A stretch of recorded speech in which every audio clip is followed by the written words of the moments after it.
হাদি তো বাংলাদেশের একজন বিপ্লবী, তাই না? ৭৫ সালে শেখ মুজিব সাহেব সপরিবারে নিহত হয়েছে। এরপরে জিয়াউর রহমান সাহেবের অ্যাসাসিনেশন হয়েছে।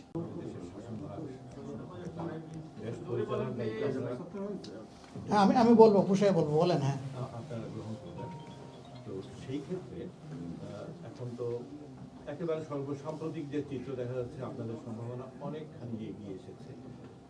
তো আপনারা কি গ্লোবাল ইসলামিস্ট মুভমেন্টের পার্ট নিজেদেরকে মনে করছেন, এবং আপনারা কি এটা মনে রাখছেন যে মিশরেও কিন্তু প্রেসিডেন্ট মুরসির নেতৃত্বে কিন্তু ইসলামিস্টরা সরকার গঠন করেছিল, কিন্তু কিছুদিনের মধ্যেই যা হয়েছে যে ধ্বংসযজ্ঞ হয়েছে এবং যে পরিণতি এখন পর্যন্ত মিশরীয় জনগণ বহন করে যাচ্ছে, সেরকম যেন বাংলাদেশে না হয়, যদি আপনারা ক্ষমতায় যান, সেরকম পুনরাবৃত্তি যেন না হয়, সে ব্যাপারে আপনাদের পরিকল্পনা আছে?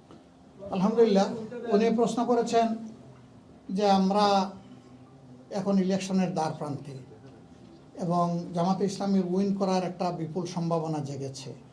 এই অবস্থায় আমরা কি গ্লোবাল ইসলামিক মুভমেন্টের পার্ট কিনা, নাকি আমরা ইন্ডিভিজুয়াল? আর যদি এরকম হয় তাইলে মিশরের মতো কোনো অ্যাক্সিডেন্ট ঘটতে পারে কিনা, যদি ঘটে আমাদের প্রিভেন্টিভ মেজারটা কি? এটা হচ্ছে ওনার প্রশ্ন। আমরা গ্লোবাল কোনো ইসলামিক মুভমেন্টের পার্ট না, আমরা ইন্ডিভিজুয়াল মুভমেন্ট। আমাকে সাংবাদিক বন্ধুরা প্রশ্ন করে, দেশ বিদেশের কূটনীতিবিদরাও প্রশ্ন করেন যে আপনারা গেলে মডেলটা কি হবে? আফগানিস্তান হবে, ইরান হবে, পাকিস্তান হবে, কোনটা হবে? সৌদি আরব হবে? তা আমরা বলি যে ইনশাআল্লাহ আমরা গেলে মদিনা মডেল হবে। মদিনা মডেলটা কি ছিল? সেখানে সবার মিলেমিশে একসাথে চলার মডেল ছিল। সব ধর্ম বর্ণকে আল্লাহ রসুল মদিনা চার্টারের মাধ্যমে অ্যাকোমোডেট করেছিলেন। এটাই দুনিয়ার প্রথম লিখিত সংবিধান ছিল, স্বীকৃত সংবিধান। এরপরে এখান থেকে অন্যান্য সংবিধান আস্তে আস্তে ডেভেলপ করেছে। তো ওইটাই দুনিয়ার সর্বশ্রেষ্ঠ সমাজ ছিল, এবং আল্লাহ রসুল জীবিত থাকা অবস্থায় তিনি বলে গেছেন, খায়রুল কুরুনি কারনি সুম্মাল্লাযীনা ইয়ালুনাহুম সুম্মাল্লাযীনা ইয়ালুনাহুম। বিশ্ববাসী, তোমরা সাক্ষী থাকো, আমার যুগ হচ্ছে শ্রেষ্ঠ যুগ, শ্রেষ্ঠ শাসন। এরপরের যুগ তার কাছাকাছি, তারপরের যুগ তার কাছাকাছি, এরপরে স্টপ। আর তিনি বলেন নাই, কন্টিনিউ করেন নাই। ইতিহাস তাই বলে। ডিজাইন, এলিগেন্স, বিউটি, সেরা পণ্য সবার জন্য জেভিকো। আমরা সেই রকম একটি মানবিক সমাজ চাই, যেই সমাজে প্রত্যেকটা মানুষের অধিকার স্বীকৃত হবে এবং অধিকার তার সিকিউরড হবে, নিরাপদ হবে, নিশ্চিত হবে। আমরা সেটাই চাচ্ছি। আর আপনি বলছেন যে মিশরে কেন, বাংলাদেশে হয়নি? এই ঘটনাগুলো তো বাংলাদেশেও ঘটেছে। সুতরাং ইনসিডেন্ট ইজ ইনসিডেন্ট। ২ নম্বর হলো যে খারাপ কাজ এবং ভালো কাজ, ইনসিডেন্টটা ভালো হইতে পারে, খারাপ হইতে পারে। এটার জন্য তো বিচার করবে, ইতিহাস তার বিবেচনায় নেবে কখন কি হয়েছে না হয়েছে। আমরা কেয়ারফুল আছি, এটা আপনাকে বলতে পারি। আমরা কেয়ারফুল আছি। কেন কোয়ালিশন কেন? আমি তো বলছি আমরা জাতীয় সরকারই করতে চাই। আপনি বোধহয় খেয়াল করেন না।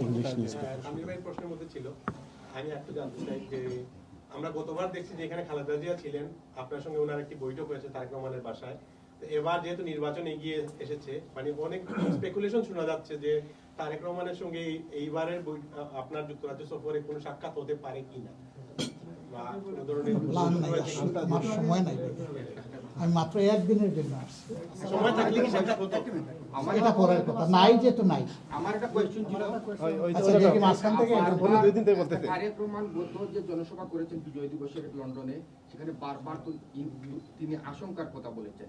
আপনারা কি কোনো নির্বাচন নিয়ে আশঙ্কা, আপনাদের কি কোনো আশঙ্কা বা চাপ আছে কিনা এই ধরনের? এবং সেই সাথে তারেক এখন করেছেন বলে আমাদের আশঙ্কা আছে কিনা, এটা বোধহয় প্রশ্ন না হওয়াই ভালো।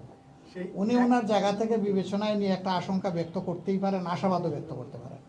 আমরা আশাবাদী, আশঙ্কা থাকলেও সেই ব্যাপারে আমরা কেয়ারফুল আছি। এখন যে পরিস্থিতি আছে বাংলাদেশে, এখানে কি সুষ্ঠু নির্বাচন হওয়ার মতো পরিবেশ আছে কিনা? আমরা আইন শৃঙ্খলা বাহিনী যেভাবে দেখতে পাচ্ছি দিন দিন হচ্ছে, হাদির মতো মানুষ লিডারকে, ইয়াং লিডারকে মেরে ফেলা হলো। এই ধরনের আশঙ্কা আছে কিনা সেটা বলতে হবে। হাদি তো বাংলাদেশের একজন বিপ্লবী, তাই না?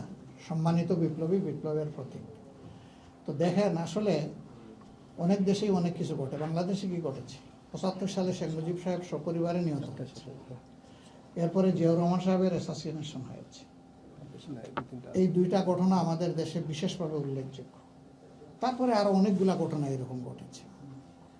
ভারত, সেখানে ইন্দিরা গান্ধী ক্ষমতা থাকা অবস্থায় তিনি অ্যাসাসিনেটেড হয়েছেন। তার ছেলে রাজীব গান্ধী অ্যাসাসিনেটেড হয়েছেন যখন তিনি ক্ষমতায় পাকিস্তান, সেখানে জিয়াউল হক সাহেব আকাশে আর বেনজির ভুট্টো জমিনে, দুইজনে কিন্তু ক্ষমতায় থাকা অবস্থায় অ্যাসাসিনেশন হয়েছে। সমাজ, সংসার, রাষ্ট্র তার গতিতে আগাবে, তবে এই জায়গাগুলো খুবই দুঃখজনক, এটা হওয়া উচিত নয়। এটা হলে সমাজ তার প্রিভেন্টিভ মেজার নিবে, কিন্তু কোনো কিছুর জন্যই রাষ্ট্রের চাকা স্থবির হওয়া উচিত হবে না। যে মাসে আমি বাংলাদেশ